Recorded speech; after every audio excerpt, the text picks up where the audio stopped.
The 1928 Okeechobee Hurricane is one of the deadliest tropical cyclones in U.S. history.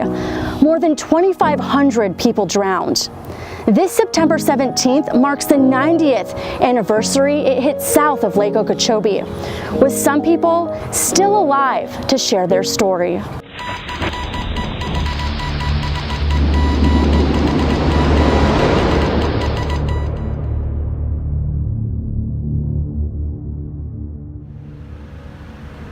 In the small town of Pahokee, there are two sisters. Your Salvatores have been right here on this land for 100 years last month.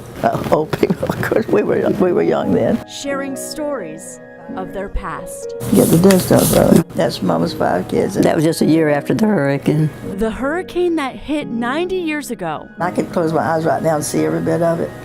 And I was 2 years and 4.5 months. And it's hard to believe, even for me, that anybody could remember that. Lucille and Iris remember the horrors, even though they were so young. I think it was so traumatic that's why I remember. Yeah. It was blowing so hard, I can remember it was like needles hitting your face. We didn't realize what Mama and Daddy were going through. We were just, because we were safe in their arms. All 5 kids, including their parents, Carmen and Ella, survived the storm. Must have been a terrible time. And it was just bodies everywhere. A destructive hurricane that took the lives of thousands. They had too many people piled up, and they had to do something, so they took them to Port Mayac and over to West Palm Beach.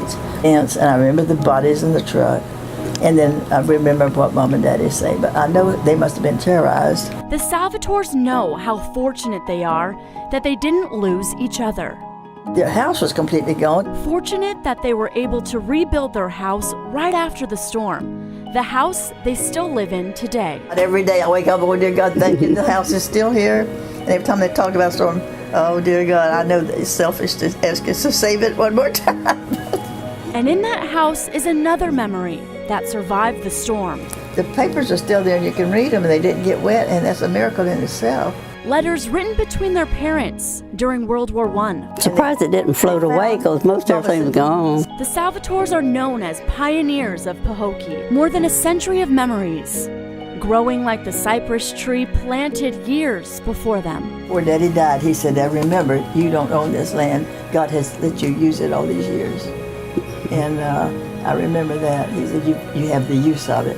Someday, somebody else will be on it, which is true.